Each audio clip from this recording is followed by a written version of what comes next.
Masonomando Mambote. Effectivement, Matondo Kwanzambi, c'est ça la réponse. Encore une fois de plus, nous voici de retour avec plus d'informations sur l'histoire de Mandombe. Nous sommes toujours à la phase, de la vocation de l'histoire de Mandombe. Comment est-ce que Papa Wabeladio a reçu le Mandombe? Et je vous ai toujours rappelé, je l'ai toujours dit, que toutes ces connaissances, je les ai reçues entre les mains de Papa Wabeladio. Il y avait des moments où, lorsqu'il me racontait cette histoire, son pèlerinage clandestin, il y avait des moments où je pleurais. Moi, je pleurais. Et lui aussi, il laissait couler ses larmes. C'était vraiment très émotionnel. Et c'est comme ça qu'il m'a confié la responsabilité de systématiser toutes ces connaissances comme connaissances scientifiques, et c'est ce que nous sommes en train de faire. Donc, ce que l'université est en train de nous transmettre comme connaissances, c'est le résultat de cette étude de systématisation qui a été faite pendant 23 ans. Donc, voilà pourquoi aujourd'hui, nous allons poursuivre notre histoire. La dernière fois, nous avons terminé notre histoire avec l'arrivée de Papa Wabeladio à Mbanza-Ngongo. Donc, il avait accompli sa mission d'aller en Kamba. Il était en Kamba, il a pris son bain, il a prié à Dieu pour que sa volonté soit faite. Et sa maman est arrivée en Kamba, on l'a pris en Kamba jusqu'à Ngombe-Lutete. De Ngombe-Lutete, à ce moment-là, ils vont sortir de Ngombe-Lutete et aller repartir à Mbanza-Ngongo. Donc, notre histoire pour aujourd'hui commence avec la croix de la persécution que Papa Wabeladio va continuer à porter, à supporter par rapport aux drames qui vont suivre dans cette histoire. Donc nous allons accompagner, nous allons suivre cette histoire ensemble. Évidemment, lorsque Papa Wabeladio et ses deux frères sont arrivés à Mbanza-Ngongo en compagnie de sa maman, qui était allée le chercher, arrivé à Mbanza-Ngongo, Kodia Mafouila, Miguel Mafouila, c'est ce frère qui avait accompagné Papa Wabeladio durant tout le parcours, ont raconté en détail tout ce qui s'était passé. Et ça dérangeait l'oncle Garcia Mafouila. Il s'est dit, ça c'est pas normal, ça dépasse notre entendement. Ça ne peut qu'être du fétiche. Ou bien il est allé chercher de la magie pour devenir riche ou pour devenir intelligent. Et ça n'a pas marché. Et voilà, il est en train de délirer. Donc il est devenu un malade mental. C'est comme ça qu'il a compris la situation. Et après avoir expliqué toutes ces situations, qu'est-ce qui va se passer? Eh bien, l'oncle prend la décision d'amener Papa Wabeladio chez un féticheur. Arrivé chez le féticheur demande, mais quel est votre problème? L'oncle explique, voilà, notre enfant, il est dans un délire psychologique, on ne comprend même pas ce qui se passe. Voilà ce qu'il est en train de vivre, voilà. Le féticheur, il a carrément dit que, oh mais il est allé prendre de la magie. Il est allé prendre de la magie. Il va terminer toute la famille. Et donc à partir de ce moment-là, le chef de la famille est devenu rougeâtre. Il est devenu très violent. Et il a laissé Wabeladio à la disposition du féticheur. Papa Obeladio a dit, moi je ne suis pas allé chercher de la magie, ni des fétiches. Ce que j'ai, c'est ce que je suis en train de vivre, c'est la volonté de Dieu. C'est quelque chose, c'est une mission que Dieu veut me confier, mais je ne sais pas quelle est cette mission. Le féticheur dit, mais toi tu veux me défier. Qui es-tu, toi, pour me défier? Tu n'es qu'un enfant, tu veux me défier, pourquoi? Alors, il a dit à la famille que moi, je vais chasser l'esprit qui est dans lui. Et qu'est-ce qu'il va faire? Il a pris Papa Obeladio. Bon, la famille est partie, il a laissé l'enfant à la disposition du féticheur pour le guérir. Eh bien, il a pris Papa Obeladio, il l'a attaché dans une maison où il y avait un pilier en bois. Et c'est là, Papa Obeladio, il a été attaché, ligoté, et le féticheur a pris son fouet. Il a commencé à tabasser Papa Obeladio. Il a commencé à lui donner des coups de fouet. Des coups de fouet pour que l'esprit qui est dans Papa Obeladio puisse sortir. C'est ce qu'il disait. Il a tapé Papa Obeladio. Papa Obeladio, il a commencé à pleurer, à pleurer, à pleurer. Il lui demandait d'avouer qu'il avait eu la magie. Il lui demandait d'avouer qu'il avait eu la magie. Papa Obeladio disait que moi, je n'ai pas eu de la magie. Je ne suis pas allé consulter un féticheur. Ce que j'ai, c'est un don de Dieu, c'est quelque chose que Dieu veut me donner. Eh bien, à un certain moment, Papa Obeladio a senti une énergie spirituelle le traverser. Il a eu la chair de poule. Et Papa Obeladio a entendu la même voix qui lui disait d'aller en Kamba. Et la même voix lui dit, David, David, commence à chanter les chansons que tu as écoutées dans le parcours de Nkamba. Chante ces chansons-là. Et Papa Obeladio s'est ressaisi, il a commencé à chanter ces chansons pendant que le féticheur est en train de le battre, en train de le tabasser avec violence. Et Papa Obeladio a commencé à chanter. Alléluia, Walongo. Alléluia, Walongo. Dès qu'il a commencé à chanter, le féticheur a senti une force le propulser et il a jeté le fouet qu'il avait en main. Il s'est détourné et il est parti. Il a abandonné Papa Obeladio là-bas. Donc, il y avait une énergie qui s'était dégagée, qui avait fait fuir le féticheur. Et je crois 2 jours après, la sœur de Papa Obeladio est revenue. Il a trouvé le Papa Obeladio dans un état vraiment lamentable, maltraité vraiment. Et c'est à ce moment-là que la sœur a pris la décision de récupérer leur frère. Et lorsqu'il a pris Papa Obeladio, il l'a amené à la maison et ils ont pris la décision de l'amener à Kinshasa. Maman Mbonga a pris encore l'initiative de l'amener à Kinshasa.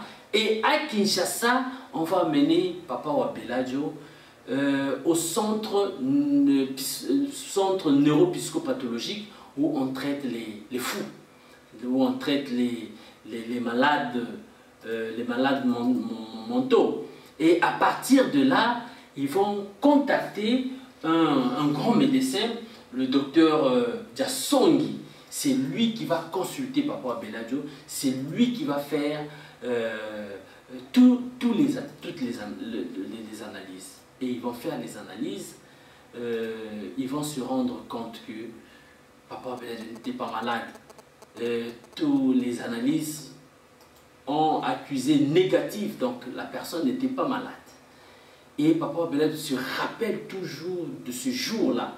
C'était effectivement le 5 avril 1978. Et à partir de ce jour-là, la tante s'est dit, bon mais David n'est pas malade, mais il vit des situations spirituelles un peu bizarres. Maintenant, qu'est-ce que nous allons faire? On l'a mené chez un marabout. On l'a mené chez le marabout. Papa Job, un marabout musulman. Lorsqu'ils sont arrivés chez le marabout a demandé quel est le problème. bien la tante a commencé à expliquer, elle a expliqué toute la situation. Et le marabout a demandé le nom de la victime, de Papa Wabeladjo. Il a écrit le nom de Papa Wabeladjo dans un papier. Il a plié, il a mis autour de 3 bougies et il a commencé à faire des incantations. Maintenant, chaque fois qu'il voulait avancer dans ses pratiques, il était saisi par une émotion et il éteignait les bougies. Ça s'est passé 3 fois qu'il a fait. La 3e fois qu'il voulait encore le faire, il a dit non, non, non, ça ne sert pas de continuer à le faire. Et il a pris Maman Bonga à côté, il lui a dit, maman, votre fils est un messager. Votre fils est un messager. Messager de Dieu. Il a une grande mission qu'il va accomplir.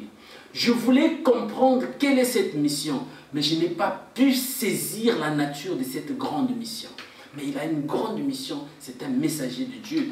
Et votre famille sera une grande famille. Donc, il ne faut pas le perturber. Il ne faut pas l'amener chez des féticheurs. La mission qu'il a, c'est une mission de Dieu. Ce n'est pas une affaire des féticheurs. Donc, il faut le laisser. Il faut au contraire s'occuper de lui. Parce qu'il a une grande mission. C'est à ce moment-là que la famille s'est tranquillisée et a pris la décision de ne plus déranger Papa Wabeladjo pour l'amener dans des maisons occultes. Et les jours sont passés, il y a quelqu'un qui est venu conseiller Papa David pour lui dire que non, ce que toi tu vis, c'est lié à la culture kimogis. Donc il faut que tu ailles voir son éminence Daniel Dakuntima pour qu'il puisse t'orienter, te dire qu'est-ce qui se passe. Eh bien, c'est ce qui s'est passé. Papa Wabeladjo, en compagnie de son frère Paul, et ils vont se diriger au centre d'accueil pour se rencontrer avec Papa Dengenda. Alors, lorsqu'ils se sont rencontrés avec Papa Dengenda, Papa Wabeladjo a eu la chance d'expliquer tout ce qu'il avait vécu pendant toute cette période, de Kinshasa jusqu'à Nkamba, de Nkamba à Mbanzangungu, Kinshasa.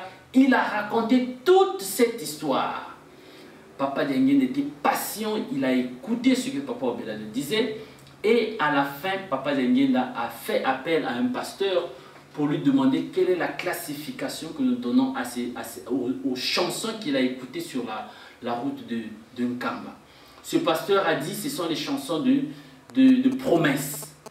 Donc dans la tradition kimbangiste, il y a des promesses qui ont été données de la libération, de l'indépendance.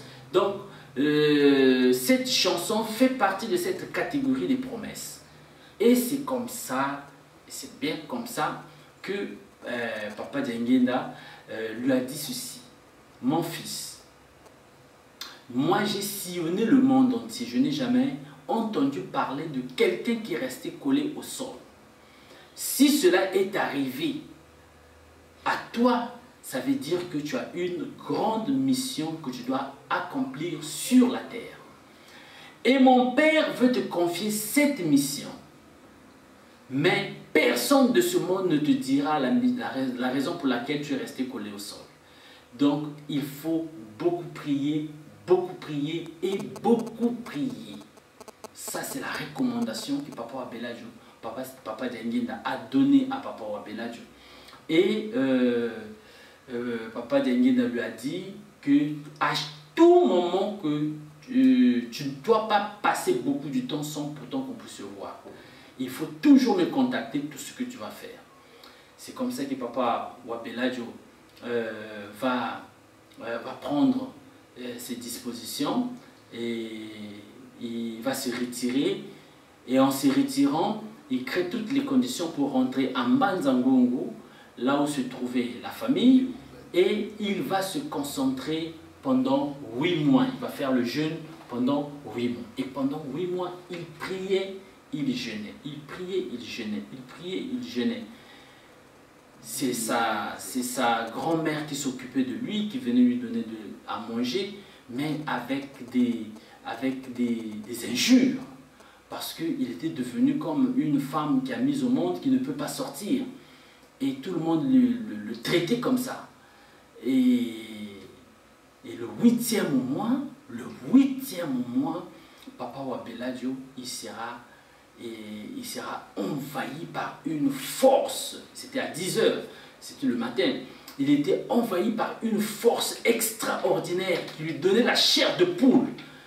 Et avec cette énergie spirituelle, ce qu'on peut appeler en Congo Mbeve, dans la traduction kimbangiste, Mbeve, il a été ému par le pouvoir du Saint-Esprit, par le pouvoir spirituel, et son niveau d'observation s'est élevé à un haut degré, et il a observé sur le mur de briques un mystère révélé.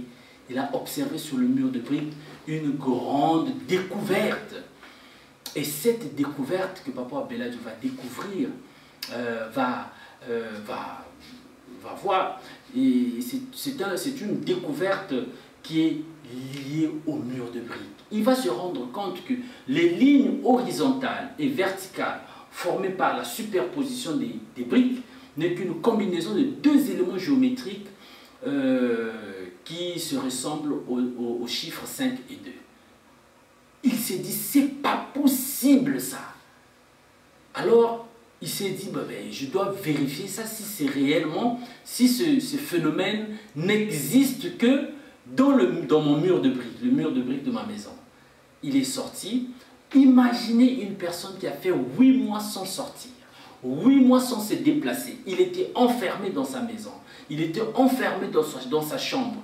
Curieusement, 8 mois après, Wabeladio, il sort.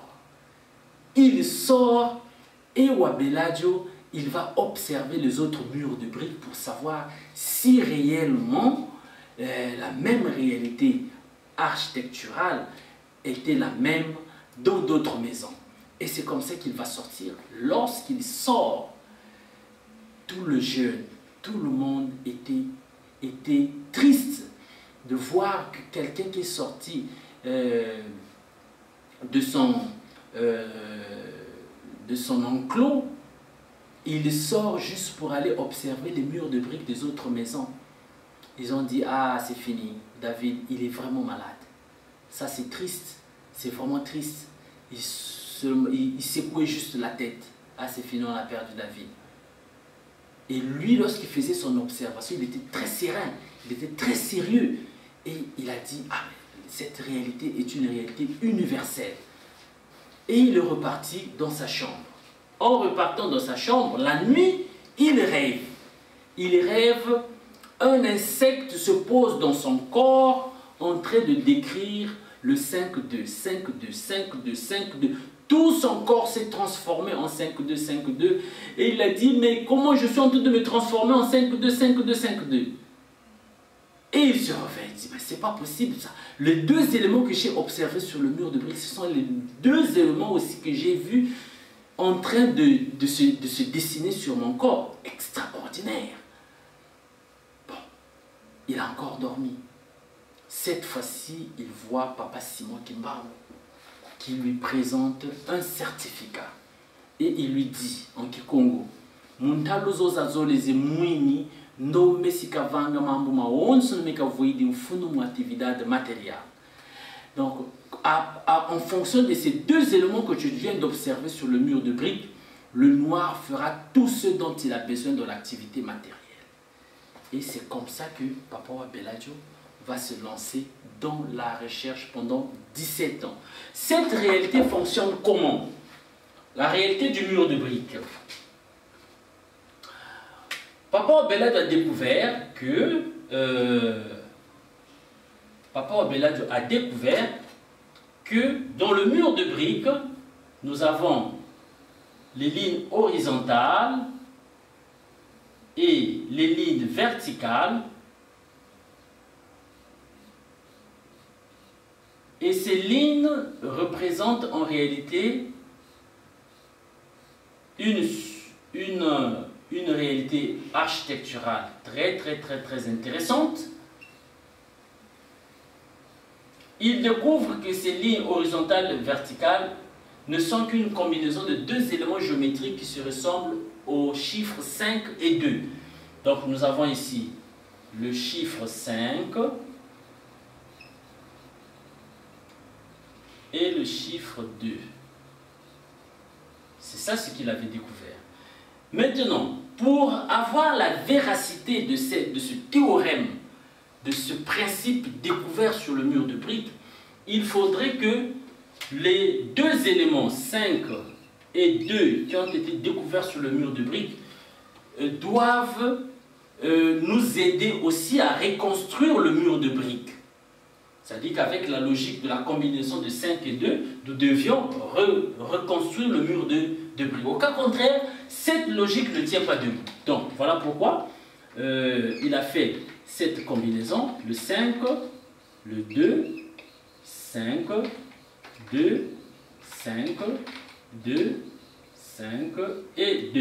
Ici c'est la même chose, 5, 2, 5, 2, 5, 2, 5 et 2. Voilà, nous avons ce mur de briques et nous avons pu construire le mur de briques d'une autre manière. Donc, c'est ça ce qui veut dire que toutes les civilisations du monde ont leur manière de faire les choses.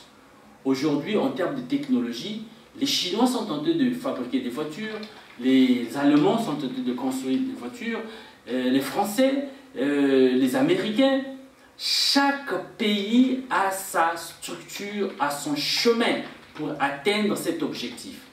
Donc, les chemins, les voies sont différentes, mais l'objectif est le même. C'est le bien-être de la race humaine. Donc, l'Afrique, depuis qu'on a perdu notre code épistémologique à partir des hiéroglyphes, l'Afrique n'avait plus de code qui lui permettrait de codifier les connaissances et participer au développement de l'humanité. Maintenant, avec l'écriture mandombe, avec ce système de pensée, parce qu'à partir de ces deux éléments, Papa Wabelado, pendant 17 ans, il a constitué un système de pensée conçu de deux familles, et chaque famille a deux positions. Donc nous avons 4 éléments, et chaque élément est reparti en éléments simples, composés et complexes. Et nous avons le système angulaire qui part de 0 degré à 180 degrés. Ça, c'est la structure du système de pensée de Mandombe. Et c'est cet instrument qui va nous permettre de participer dignement au processus de la globalisation. Parce que, mes très chers frères et sœurs, la globalisation, c'est un concert de nations où chaque peuple participe avec son instrument. Actuellement, l'Afrique, c'est l'unique continent qui participe à la globalisation en empruntant les instruments des autres.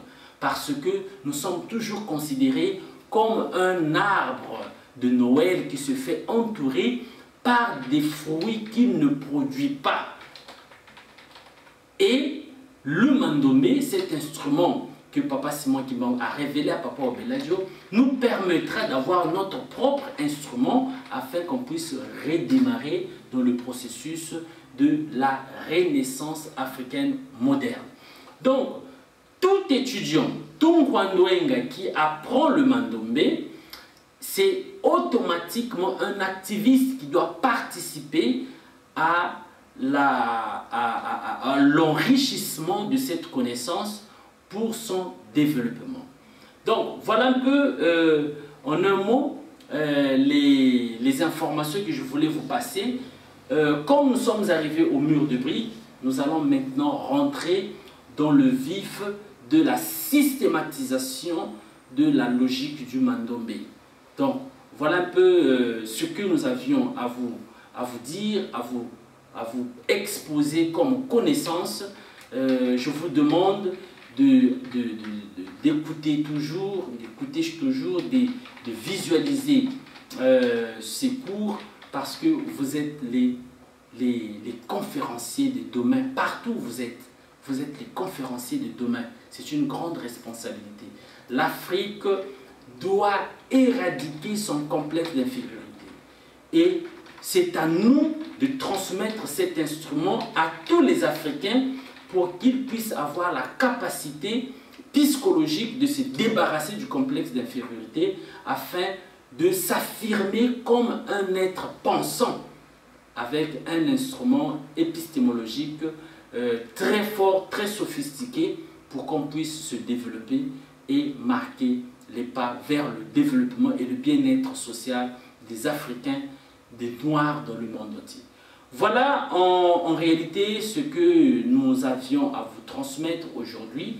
La prochaine fois, nous allons rentrer dans des aspects un peu plus pratiques, mais en finissant d'abord les autres phases qui restent en ce qui concerne l'histoire de Mandombe. Parce que nous avons systématisé cette histoire, on doit savoir où on est et où est-ce que nous sommes. Ça, c'est la phase qui nous a permis de comprendre l'histoire de Papa Wabeladio, comment il a commencé et comment il est arrivé à la structure, à la structuration de l'écriture Mandombe. Voilà pour aujourd'hui ce que nous avions. Merci beaucoup pour votre assistance et à bientôt.